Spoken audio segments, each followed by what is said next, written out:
પાટણના રાધનપુર તાલુકાના પ્રેમનગર ગામ ખાતે શાળાના મહિલા આચાર્યની મનમાની તેમજ શાળાનું શિક્ષણ કથળેલું હોવાના આરોપ સાથે શાળાને તાળાબંધી કરવામાં આવી છે। આ પ્રાથમિક શાળામાં 270 જેટલા વિદ્યાર્થીઓ ધોરણ 1 થી 8માં અભ્યાસ કરે છે। ગામના બાળકોને સારું શિક્ષણ ન મળતું હોવાથી ગામ લોકો દ્વારા શાળાને તાળાબંધી કરવામાં આવી હતી અને આચાર્યની બદલી કરવાની લોક માંગ ઉઠી છે। શાળાના આચાર્યને કારણે સારું શિક્ષણ વિદ્યાર્થીઓને ન મળતું હોય અને શાળાનો વિકાસ ન થતો હોય, શાળાના નવા રૂમો ન બનતા હોવાથી 270 જેટલા વિદ્યાર્થીઓનું ભવિષ્ય અંધકારમાં જઈ રહ્યું છે તેમ ગામ લોકોનું કહેવું છે, જેને લઈને શાળાને તાળાબંધી કરવામાં આવી છે।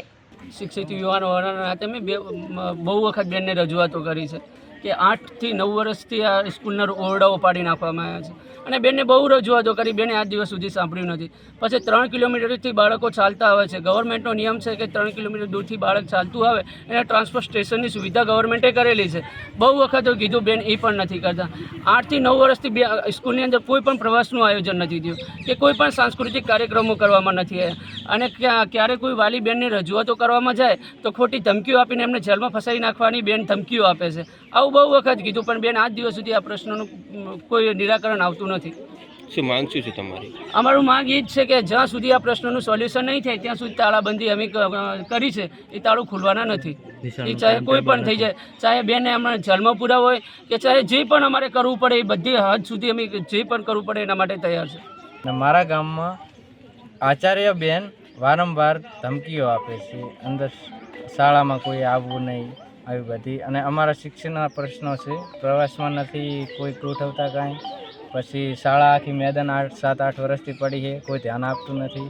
હવે ઘણા પ્રશ્નો છે, ટ્રાન્સપોર્ટ માટે અમે ખૂબ પ્રયત્નો કર્યા, ખૂબ અરજીઓ કરી પણ બેન કોઈ ધ્યાન આપતા નથી આ બાબતે કે સરકાર પણ કાંઈ ધ્યાન આપતી નથી। શિક્ષકો પણ રાજીનામું મૂકીને છે, શિક્ષકો રાજીનામું મૂકીને છે, ગામનો કોઈ પ્રશ્નનું નિરાકરણ અને અમે અરજીઓ આવી ઘણી બધી કરેલી આ અરજીઓ આખું ગામ કરેલું છે, આખું ગામ આ બધા યુવાનો ભેગા જ છે કે આમાં અમે રાજી છીએ, કેમ કે કોઈ નિરાકરણ આવતું નથી, શિક્ષણ વધતું નથી। આજ સુધી ગામનો કોઈ યુવાન કે કોઈ વ્યક્તિ સરકારી નોકરીમાં નથી ગયો। આજે અમે પ્રેમનગર શાળામાં શિક્ષણ બાળકોને સારું ના મળવાના કારણે અમે આજે બધે ગ્રામજનોએ સાથે મળી અને નિર્ણય કર્યો કે તાળાબંધી જ્યાં સુધી આનો નિર્ણય નહીં આવે ત્યાં સુધી અમે તાળાબંધી બંધ રાખીશું અને શિક્ષણ હાવ પ્રેમનગર ખાતે કથળેલું છે અને કોઈ વિકાસ નથી। શાળાઓના ઓરડાનું છોકરા ઠંડીના કારણે ખૂબ બીમાર થાય છે। આ ગામની કોઈ પરિસ્થિતિ કથળ છે, શાળાનું કોઈ સારું શિક્ષણ નથી। આચાર્યશ્રીને વારંવાર અમે રજૂઆત કરતા પણ રજૂઆત કોઈ ધ્યાનમાં લેવામાં આવતી નથી, એટલે અમે ઉપર તમામને જાણ કરીએ છીએ ગ્રામજનો તરીકે।